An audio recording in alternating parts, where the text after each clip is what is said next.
تو جو بنی اسرائیل تھی وہ اس نے بعد میں نا جو بنی اسرائیلی جو عیسائی تھے کرسچن تھے یہ کہیں نہ کہیں کرسچینٹی تھی کہیں پہ نہیں تھی تو لوگ نا بت پرستی کی طرف آ گئے کفر کی طرف آ گئے.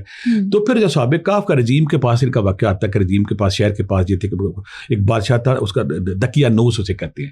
آج بھی اگر ہم گفتگو میں کوئی لفظ بولتے ہیں کہ اس کے دقیانوسی خیالات ہیں یا یہ دقیانوسی ایسے جھوٹ یا غلط یا اس کو لفظ بولتے ہیں. دقیانوس ایک بت پرست بادشاہ تھا. وہ بتوں کی پوجا کرتا تھا شرک کرتا تھا شرکی اعمال کرتا تھا بت پوجتا تھا خدا سے دور تھا خدا کے اعمال سے دور تھا وہ کرسچینٹی سے دور تھا حضرت صلی اللہ علیہ وسلم کی تعلیمات سے دور تھا. وہ اتنا بت پرست تھا کہ اس کے سامنے اگر کوئی خدا کا نام لیتا عیسیٰ علیہ السلام کا نام لیتا کرسچینٹی کا نام لیتا اس کو قتل کر دیتا. اچھا اس کو قتل کر دیتا.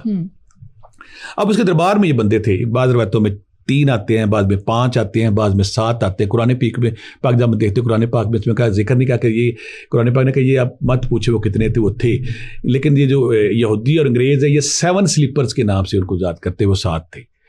وہ جو دربار میں حضرت عیسیٰ علیہ السلام کے ماننے تھے وہ چھپ چھپ کے عبادت کرتے تھے لیکن جب دقیانوس نے چن چن کے بندے مارنے شروع کر دیے جو اس کو پتہ چلتا یہ خدا کو مانتا یہ بت پرستی نہیں کرتا وہ زبردستی بت پرستی کراتا تھا تو ان کو پکڑ کے قتل کر دیتا. لہٰذا یہ جو 5 یا 7 جوان تھے یہ اس خوف کے ساتھ کہ ہمیں قتل نہ کر دے اپنے شہر سے نکلتے ہیں اور نکلنے کے بعد کہتے ہیں کہ ہم کچھ عرصے کے لیے شہر سے غائب ہو جاتے ہیں حالانکہ یہ درباری تھے بادشاہ کے.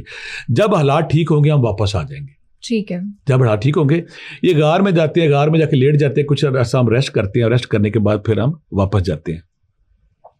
یہاں پہ کچھ اور واقعات یہاں پہ جب اسرائیلی روایات میں آتا ہے کہ جب وہ غار میں ریسٹ کرتے ہیں تو بادشاہ ان کی تلاش میں کرتا ہے کہ وہ میرے مجرم کدھر چلے گئے.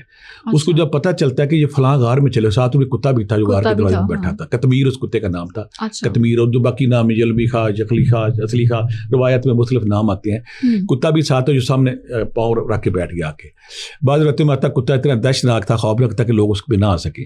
بعض میں آتا کہ جب بادشاہ کو پتہ چلا کہ یہ سارے جو میرے مجرم ہیں یہ سارے میرے باغی ہیں فلاں غار میں جا کے ٹھہر گئے ہیں تو بادشاہ نے پھر نہ حکم دیا اپنے ایک خاص بندے کو کہ جا کے دیوار چن دو اس غار کے منہ پہ تک یہ اندر ہے تو ان کو سزا دیتا ہوں میں اگر وہ اندر دیوار چن دو تک وہ باہر ہی نہ سکے.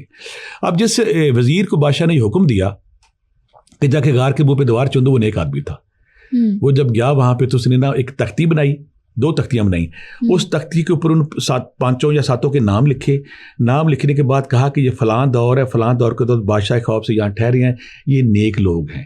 اس تختی کو دیوار کے اندر صندوق میں رکھا اس کے اوپر دیوار چن دی اور سائڈ سے تھوڑا سا رسا بھی رکھ دیا تھا کہ ان کو ہوا آتی رہے. ایک ایسی تختی اس نے شاہی خزانے میں جمع کرا دی. اچھا اب جب اللہ تعالیٰ یہاں پہ نا اپنی کریٹیوٹی اپنی تخلیق اپنی کن فیکون ان کا لازوال مظاہرہ کرتا ہے. اللہ تعالیٰ مظاہرہ کیا کرتے ہیں کہ اللہ تعالیٰ قرآن پاک میں فرماتے ہیں کہ یہ جو میرے بندے تھے وہاں پہ ان کا ذکر کرتے تھے قرآن پاک میں یہ جب وہاں پہ لیٹے ہیں تو 309 سال تک وہ لیٹے رہے اور اللہ ان کی کروٹیں بھی بدلتے رہے. ان کی کروٹیں بھی بدلتے رہے یعنی کہ ان کی اگر وہ ایک کروٹ ہوتے تو سرکولیشن آف بلڈ کے ساتھ انہیں پرابلم ہونی تھی ان کی پرابلم ہونی تھی. وہ 309 سال تک وہاں پہ نا کروٹیں لیتے رہے کروٹیں بدلتے رہے کرتے رہے سارا کا سورۃ بقرہ میں جب وہ کرتے سارا تو جب 309 سال گزر گئے اسی حالت میں. اور اللہ نے یہاں پہ کرشمہ یہ دکھایا کہ اللہ نے یہاں پہ جب قرآن پاک میں یہ بھی کہتا ہے کہ سورج ان کے دائیں بائیں سے کترا کے نکل جاتا تھا. اگر سورج کی روشنی ڈائریکٹ ان پہ پڑتی تو اسکن کے پرابلم ہو سکتے تھے. اللہ تعالیٰ نے یہاں یہ بھی کیا. آخر میں ہم یہ بھی بتائیں گے یہ غار زیادہ تر جمہور لوگ کہتے ہیں یہ کہاں پہ اور اس وقت ان کی کیا صورتحال ہے. 309 سال گزر گئے بادشاہ گزرے یہ پڑھے رہے نیا بادشاہ آ گیا در دروس ان کا نام کہتے ہیں. وہ جب بادشاہ آیا وہ نیک انسان تھا خدا پرست تھا وہ خدا کو مانتا تھا. تو جب وہ دن رات مانتا تھا لوگ اکثر اس سے صبح تبلیغ کرتا لوگوں کو کہ ایک وقت تم مرو گے اور روز محشر تم نے اللہ کے پاس جا کے حساب دینا ہے. تو لوگ کہتے تھے یہ کیسے ممکن ہے کہ بندہ مر کے زندہ ہو جائے. اللہ نے اصحاب کہف کو نشانی کے طور پر رکھا ہوا تھا.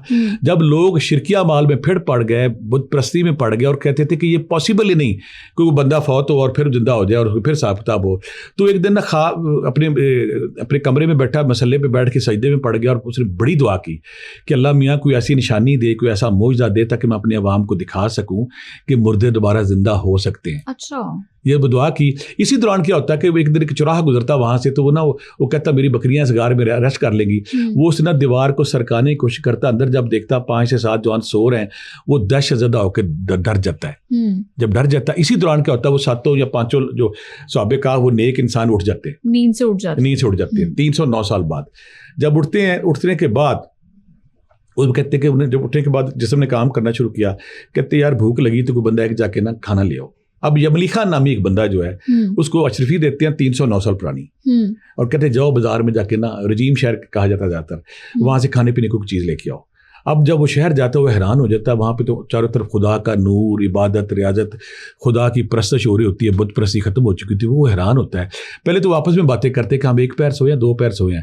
آدھے لوگ کہتے ہیں قرآن پاک, آدھے کہتے ہیں ہم 1 پیر سوئے ہیں, دوسرے کہتے ہیں نہیں یار ہم ایک رات سوئے ہیں. بحث کرتے, پھر وہ کھانا کہتے چلو پہلے کھانا آتا ہے کھانا کھاتے ہیں. وہ جو جبلیخا نامی بندہ شہر میں جاتا ہے تو دیکھ حیران ہو جاتا ہے. یہاں پہ تو وہ کہتا ہے دقیانوس کی میں تو یہاں بت پرستی ہوتی تھی, بت بنے ہوئی تھی, یہاں تو نیک لوگ ہیں, خدا کی پرستش ہو رہی. تو وہ حیرت میں رکھتا ہے کہ کیا ہو گیا ہے, یہ راتوں رات میں یہ ہو کیا گیا ہے. آخرکار وہ نان بھائی کے پاس جاتا ہے, اسے اشرفی دیتا ہے مجھے اتنے نان دے دو. تو ساتھ کہتا ہے دقیانوس کی حکومت کیسی چل رہی ہے. تو وہ کہتا ہے دقیانوس تو نام کا تو بندہ دنیا میں نہیں ہے. وہ کہتا ہے یہ دیکھو, وہ کہتا ہے اشرفی دیکھتا ہے, وہ کہتا ہے اشرفی دیکھے, کہتا ہے یہ سکے تو صدیوں پہلے ختم ہو گئے ہیں. اس کو شک ہوتا ہے, نیچر خدا یہاں پہ کام کر رہا ہوتا ہے, اس کو شک ہوتا ہے کہ اس کی میں اندر جاتا ہوں یہ وجہ کیا. وہ سرکاری اہلکاروں کو پکڑا دیتا ہے کہ یہ بندہ یہاں کا نہیں, اس کے پاس اشرفی بھی پرانا کوئی سکہ ہے اور یہ دقیانوس کا نام لیتا ہے. تو وہ اس کو جب سرکاری اہلکار اس کی پوچھ گچھ کرتے ہیں نا, تو وہ بتا دیتا ہے کہ میں واقعی میں دقیانوس کے دور میں تھا. تو ہم یہاں سے چلے گئے تھے, اور جانے کے بعد ہم لوگ غار میں ٹھہر گئے. تو غار میں ٹھہرنے کے بعد ہم وہاں پہ اب شہر کے بہت سارے لوگ ساتھ چل پڑتے ہیں. کہتے ہیں ہم دیکھتے جا کہ جب وہاں جاتے بادشاہ کو پتہ چلتا ہے کہ بادشاہ یہ واقعہ ہو گیا. جب جاتے تو وہاں پھر بادشاہ اپنے عمائدین کے ساتھ, اپنے وزیروں کے ساتھ, بشیروں کے ساتھ غار کے باہر جاتا ہے. یہ سارے کے سارے جوان باہر آتے ہیں. باہر آنے کے بعد یہ ان سے ملتے ہیں. ملنے کے بعد پھر وہ بادشاہ اپنے لوگوں کو بتاتا ہے دیکھیں تختی وہاں پہ لگی ہوتی ہے, پرانے واقعات میں تھا, اور شاہی محل میں بھی وہ تختی پڑی ہوئی تھی. یہ وہ لوگ ہیں جو 309 سال تک مردہ سوئے رہے, اور اللہ نے اپنی قدرت سے ان کو سلایا, اور اللہ نے جب چاہا یہ زندہ ہو گئے. اس کے بعد ہوا اللہ نے یہاں پہ دجال نے یہ زندہ مردہ والا کھیل کھیلا. اللہ نے اس پہ بات کرتے ہیں, جب یہ اس کے بعد وہ ملنے کے بعد وہ پھر جا کے لیٹ گئے. لیٹنے کے بعد پھر اللہ نے ان کی روح قبض کر لی. اللہ اپنی نشانی, اپنی قدرت, اپنا معجزہ کرامت دکھا کے لوگوں کو بتا چکے تھے کہ میں یہ قدرت رکھتا ہوں. پھر اللہ تعالیٰ یہ بھی کہتے ہیں کہ وہ کوئی بہت بڑی بات نہیں ہے, یہ عام کام ہے. اللہ کہتا ہے یہ تو عام کام ہے. پھر جو بادشاہ ہے اس کو وہ حکم دیتا ہے کہ یہاں پہ اس کے اوپر ٹیمپل بنا دیا جائے, اور سالانہ ہم یہاں پہ آیا کریں گے تو کریں گے.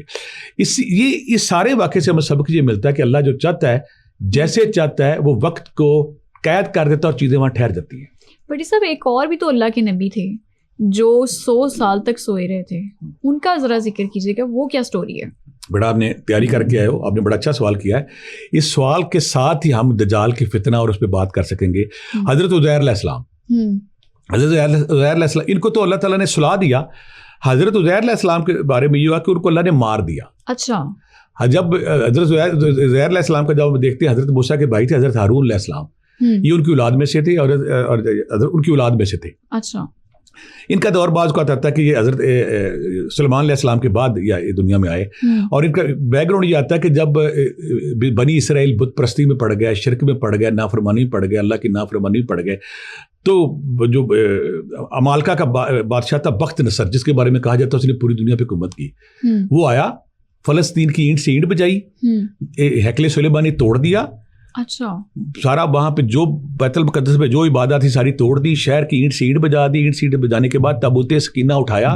تابوت سکینہ جس میں یہودی کہتے ہیں ان کے سارے نوادر آتے ہیں, اور وہ جس قوم کے پاس ہوتا ہے وہ دنیا میں فتح کرتی ہے, اس کو اٹھایا. اور ان کے جو تورات کے عمل تھے 40 لاکھ, بعد میں 40,000 آتا ہے, بعد میں 40 لاکھ ان کو قتل کر دیا.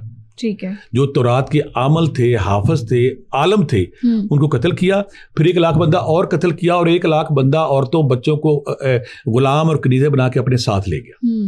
یعنی کہ اتنا اس نے, ان کی یہودی قوم اتنی نافرمان, اتنی غلط ہے کہ جب بھی اس پہ خدا کا عذاب آتا ہے اس طرح آتا ہے. بخت نصر نے اینٹ سے اینٹ بجائی, ہیکل سلیمانی کو توڑا, تابوت سکینہ کو اٹھایا, ان کے عالم جو تورات کے جتنے حافظ تھے سب کو مار دیا, باقی کو غلام بنا کے ساتھ لے گیا. جو ہمارے حضرت عزیر علیہ السلام یہ بچے تھے یہ ان کے ساتھ تھے. اچھا. جن کو وہ غلام بنا کے لے گئے اپنے ساتھ, ان کے ساتھ چلے گئے. اب وہاں پہ تاریخ خاموش رہتی ہے. جب یہ بڑے ہوتے ہیں تو یہ واپس آتے ہیں. جب واپس آتے ہیں تو اپنے شہر کو دیکھتے ہیں. وہاں پہ نا پورا شہر اجاڑ بنا ہوتا ہے, اینٹ سے اینٹ بچ چکی ہوتی ہے, زمین پہ پڑا ہوتا ہے, کھنڈرات بنا ہوتا ہے. تو ان کے دل میں خیال آتا ہے کہ اللہ میاں یہاں پہ کون لوگ رہتے تھے اور یہ کھنڈرات بن گیا, اتنے لوگ قتل ہو گیا, تو آخر وہ یہ کیسے پاسبل ہے کہ کل یہ لوگ زندہ ہوں گے. وہ سوچتا ہے حضرت عزیر علیہ السلام کہ یہ کیسے پاسبل ہے کہ کل ایک ٹائم آئے گا کہ جب یہ سارا تم پھر کھڑا کر دو گے زندہ کر. تو اللہ نے پھر وہاں پہ نہ اپنی پھر معجزہ, اپنی پھر کرامت, اپنا پھر تخلیق کا شاندار اظہار کیا کہ وہ جب نہ سو گیا, لیکن سونے سے پہلے ان کے پاس انجیر تھی, ان کے پاس فروٹ تھا, آلو بہارے جو بھی تھا فروٹ تھا. انہوں نے انگور نکالے, انگور کا جوس نکالا اور اپنے پاس جو روٹی کے خشک ٹکڑے تھے وہ پیالے میں ڈالے. اس کے اوپر انگور کو نچوڑا تاکہ میں کچھ سوتا ہوں, جب اٹھوں گا تو یہ خشک ٹکڑے نرم ہو چکے ہوں گے, میں ان کو کھاؤں گا. اب پیالے میں خشک ٹکڑے رکھے, اوپر انگور کا جوس رکھا, اور ساتھ جو ان کے انگور اور دوسرا آلو بہاری جو فروٹ تھے وہ رکھے, اور یہ کہہ کے انہوں نے ریسٹ کیا اور ریسٹ کر کے غار میں سو گئے. اب اللہ تعالیٰ یہ کہتے ہیں کہ ہم نے ان کو 1000 سال کے لیے 100 سال کے لیے, جب وہ 100 سال ان کا گزر گیا, 100 سال کے بعد اللہ تعالیٰ نے پھر جب کرشمہ نے ان کو روح پھونکی, وہ زندہ ہوئے, تو وہ دائیں بائیں ہو کے دیکھنے لگے کہ میں آدھا پیر سویا ہوں یا میں 2 پیر سویا ہوں. تو فرشتہ اترا, تو فرشتے نے کہا کہ آپ کو دنیا سے گئے ہوئے 100 سال گزر چکے ہیں.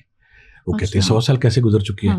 وہ کہتے ہیں تمہیں یقین ہی نہ آتا تو اپنا جو تمہارا گدھا تھا یا گھوڑا تھا, تمہارا گدھا تھا, دیکھو اس کی ہڈیوں کو پنجر بنا پڑا ہوتا ہے, وہ ہڈیوں کی شکل بنا ہوتا ہے. اور ساتھ وہ کہتے ہیں کہ یہ جو تمہارا جو جوس پڑا ہوا تھا انگوروں کا, دیکھو اللہ کی قدرت ہے کہ اس کے اوپر ابھی تک جھاگ باقی ہے. جب ہم کوئی جوس نکالتے ہیں تو پہلے کچھ سیکنڈ یا منٹ اس کے اوپر جھاگ رہتی ہے.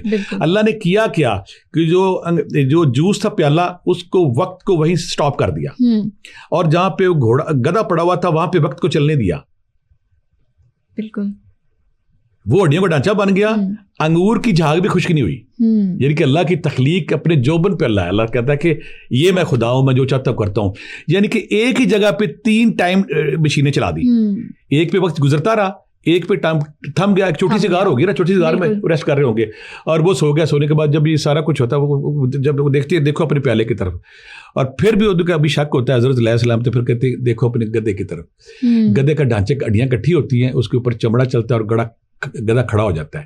جب کھڑا ہو جاتا ہے نا تو اللہ تعالیٰ یہاں پہ یہ شو کرتا ہے اپنے فرشتے کی ذریعے, دیکھو گدھے کو میں نے مار دیا, صدی گزار دی, اس پہ 100 سال گزار دیا, اور دیکھو انگور کے جو پیالہ پڑا تھا اس کے اوپر جھاگ ویسی کی ویسی پڑی, تو اللہ کے معجزے ہیں. اور دیکھو جو تم ویسے کھڑے. پھر یہاں پہ حضرت کیا کرتے ہیں حضرت علیہ السلام, ان کی خواہش ہوتی ہے اپنے شہر میں, جو اپنے شہر میں جاتی ہے, شہر آباد ہو چکا ہوتا ہے, اس کو فوری ختم کرتے, پھر لیتے تھے.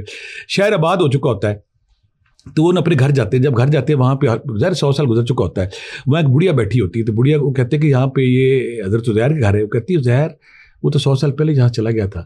تو کہتے کہ حضرت عزیر سے کہتے کہ میں ہی عزیر ہوں. تو کہتے تم عزیر کیسے ہو سکتے ہو؟ کہتا ہے تو 100 سال پہلے کی بات ہے. وہ کہتے میں سو گیا تھا. تو بڑھیا کہتی جو عزیر وہ تو تورات کا عمل تھا اور مستجاب الدعوات تھا, تو دعا کرو میری نظر ابھی واپس آ جائے. وہ دعا کرتے اس کی نظر واپس آ جاتی. وہ کہتی وہ تو فالج جدوں کھڑا کر دیتا تھا, انہیں دعا کی, وہ بڑھیا کے فالج ٹھیک ہو گیا. اب وہ بڑھیا لیکن کچھ ان کی اولاد کے پاس لے کے جاتی, وہاں جاتی جب خاندان جہاں پہ جب ان کا بیٹا بھی ہوتا ہے. حیرت الناک بات, بیٹے کی عمر زیادہ ہوتی ہے, ان کی چھوٹی ہوتی ہے اس وقت. یہ تو 40 سال کی عمر میں پھر پیدا ہوئے. وہاں جا کے بڑھیا کہتی کہ نا آپ کا یہ حضرت عزیر واپس آ گئے, یہ تورات کے عمل. وہ کہتے کیسے واپس آ گئے, پاسبل نہیں تھا. وہ کہتے واپس آ گئے, دیکھیں یہ واپس آ گئے.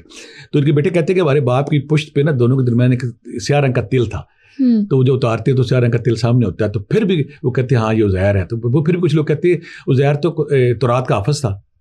اب دنیا پوری میں تورات کا حافظ کوئی نہیں ہے, ہمیں تورات سکھائی جائے. بعض روایات میں آتی ہے آپ نے ویسے تورات لکھ کے دے دی.